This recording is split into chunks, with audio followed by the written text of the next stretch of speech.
बहुत पुरानी बात है। नयनगढ़ राज्य में राजा उदयन और रानी मेहरा का शासन था। राजा वीर, कुशल योद्धा और न्यायप्रिय थे, लेकिन उनकी सबसे बड़ी कमजोरी थी अहंकार। उन्हें लगता था कि राज्य सिर्फ उनकी तलवार और निर्णय से चलता है।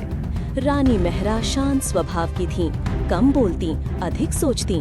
वे हमेशा प्रजा के दुख दर्द पर ध्यान देती, लेकिन बिना दिखावे के।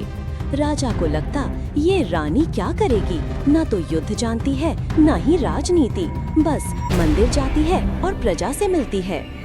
एक दिन एक दुर्जन राजा वीरभद्र ने नयनगढ़ पर हमला कर दिया। राजा उदयन लड़ाई में बुरी तरह घायल हो गए। सारा राज्य संकट में था। दरबारी घबराए हुए थे।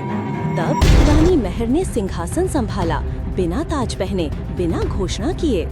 उन्होंने सबसे पहले राज्य की सीमाओं पर रक्षकों को पुनः नियुक्त किया, खजाने को संभाला, अनाज के भंडार खोले, घायल सैनिकों के इलाज के लिए चिकित्सकों को बुलाया और खुद खेतों, गलियों और सैनिक छावनियों में जाकर लोगों को आश्वस्त किया।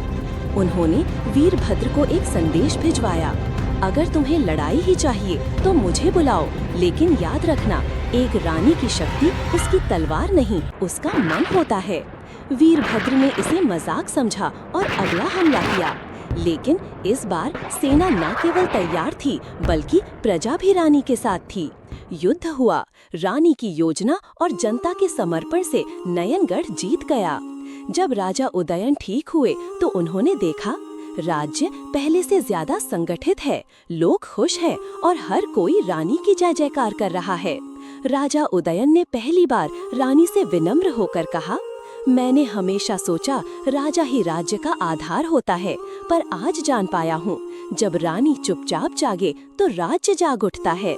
उन्होंने अपने सिंहासन का आधा हिस्सा रानी को सौंपा और कहा, अब से ये राज्य हम दोनों का नहीं, इसका हृदय तुम्हारा है।